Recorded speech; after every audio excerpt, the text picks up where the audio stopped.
Hello everyone. Let us see examples on electric field intensity due to infinite line charge distribution.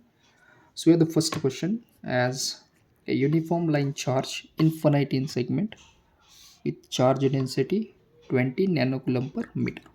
तो यहाँ पर सबसे पहले तो हम लिखेंगे रो यल दिया है 20 नैनोकूलम पर मीटर. कूलम पर मीटर यानी लाइन चार्ज डेंसिटी होता है अलॉन्ग जेड एक्सिस, यानी जो डिस्ट्रीब्यूशन है वो अलॉन्ग जेड एक्सिस है. तो देखिए, अगर हम डायग्रामेटिकली रिप्रेजेंट करेंगे ये, तो ये जेड एक्सिस है -2 प्लस इन्फिनिटी, और यहाँ पर हम कंसिडर करेंगे डी एल, ये है रोयल लाइन चार्ज डेंसिटी, ये एक्स है और ये phi. Now the question is where to find electric field intensity at point 564. यानी एक पॉइंट है, let's suppose this is the point P with the coordinates as 5, 6 and 4. इस वाले point पे हमें इलेक्ट्रिक फील्ड इंटेंसिटी फाइंड करना है. तो जो डायरेक्शन है वो कुछ इस तरह से आ सकता है यूनिट वेक्टर का, from D L to this particular point, इसे फाइंड आउट करना है. तो हम फॉर्मूला लिखेंगे as you know that electric field intensity due to infinite line charge distribution.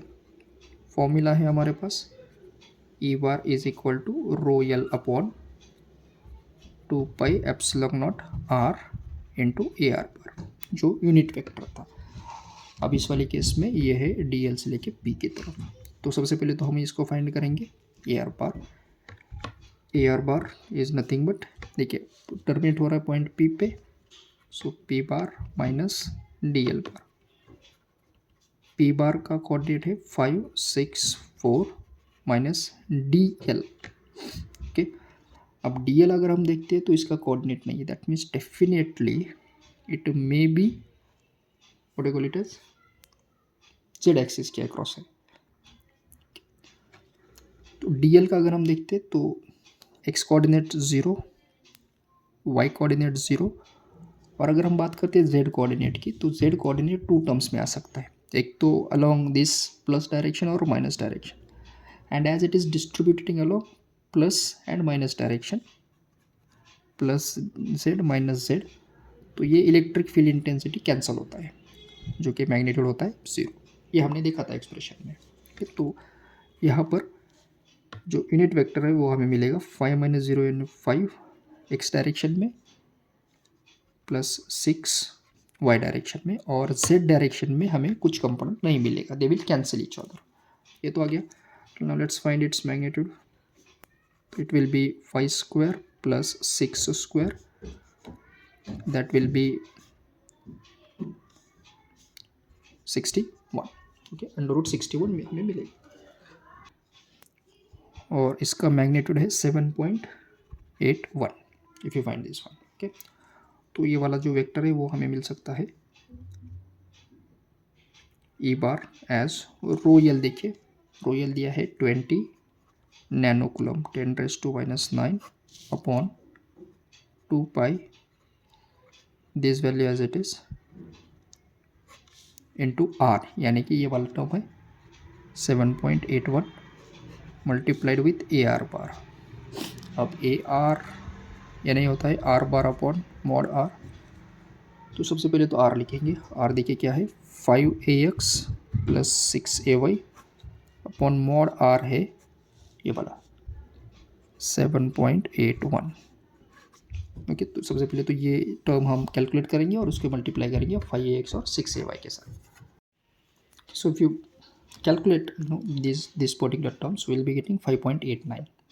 so I'll be writing 5.89 into 5ax plus 6ay. So let's multiply this with first 5, so we'll be getting 29.48 along x direction, and along y direction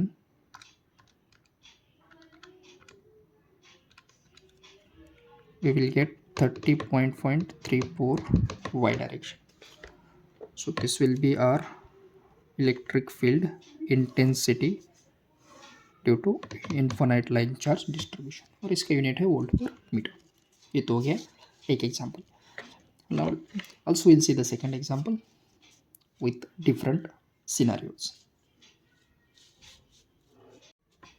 Now let us see the second example with the statement an infinitely long uniform charge is located at y3 and z5 with royal 30 nanocoulomb per meter, और हमें find out करना है E bar with two stages, one at origin और दूसरा है point P561 के across.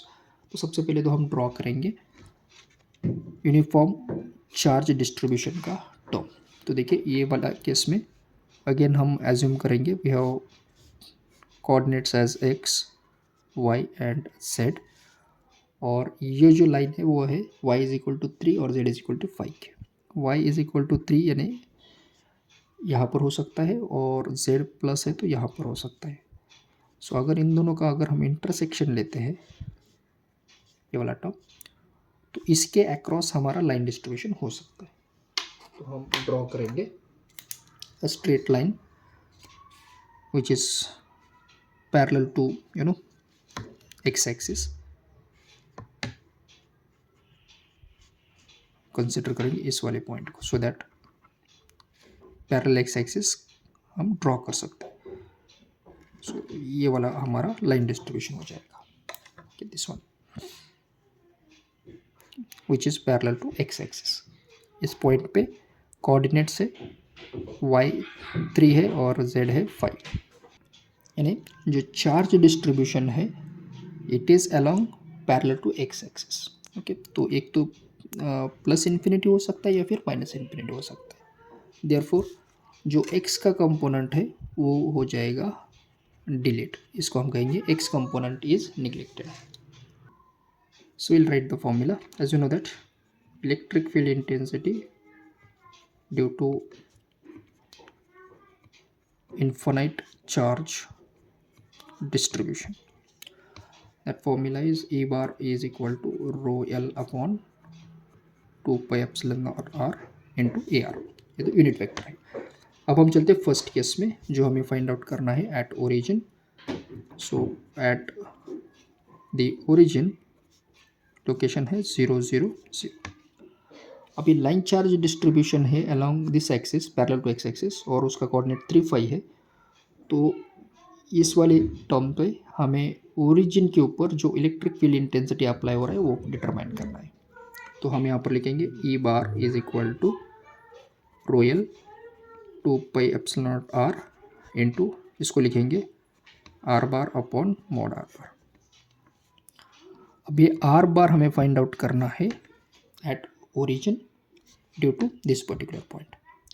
तो इस वाले पॉइंट को यहाँ पर electric field intensity find out करना है।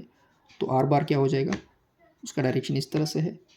So and point minus starting point, and point है देखिए 0 0 0, और जो स्टार्टिंग का पॉइंट है उसका एक्स कंपोनेंट तो ऑब्वियसली निगलेक्ट हो जाएगा, वाई कंपोनेंट 3 और ये 5। ये क्यों निगलेक्ट हो रहा है, बिकॉज एक्स एक्सिस के पैरेलल है तो इसके दो कंपोनेंट आते हैं, एक तो प्लस एक्स या फिर माइनस एक्स, और ये दोनों कैंसिल हो सकते हैं। सो एक्स कंपोनेंट तो निगलेक्टेड है।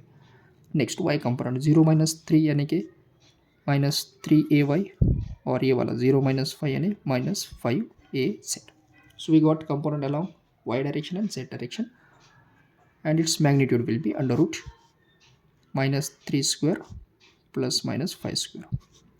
तो ये होता है 9 + 25 जो कि है 34। So under root 34 will be the distance. So will write E bar is equal to rho L is given 30 nano coulomb, so 30 10⁻⁹ upon 2 pi 8.854 10⁻⁻12 into, देखिए अब ये आर और आर यानी कि आर स्क्वायर, और आर दिया है 34 अंडर रूट, तो आर स्क्वायर होता है 34, आर हम लिखेंगे -3ay -5az अपॉन 34, डायरेक्टली हम लिखेंगे आर स्क्वायर यानी कि 34। अब सबसे पहले तो इसको सिंप्लीफाई करेंगे और मल्टीप्लाई करेंगे विथ 3 और 5। सो ये जो कैलकुलेशन है ये वाला आता है 15.86, we should be multiplied with 3ay and 5az. So we'll get electric field intensity at origin. If I multiply this term, so ये मिलेगा -47.58 और ये मिलेगा 79.30 az with the unit as volt per meter. तो ये तो हो गया हमारा फर्स्ट केस के लिए, when it is at origin. Okay, clear. Now let us go for the second case at this particular point 561. तो यहाँ पर लिखेंगे हम second case at point P with the coordinates 5, 6 और 1.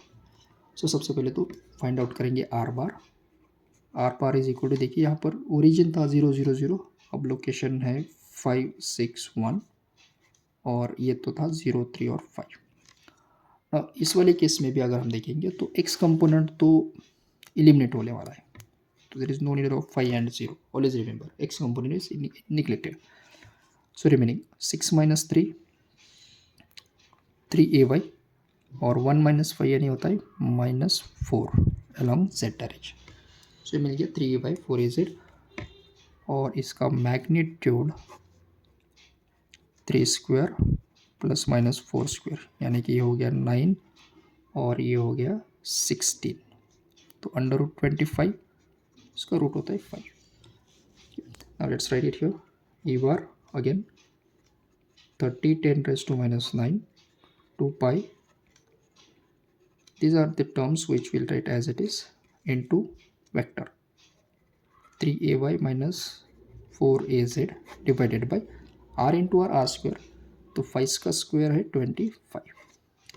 Now again we'll calculate these terms. देखिए ये वाला term हम कैलकुलेट करेंगे ये पूरा.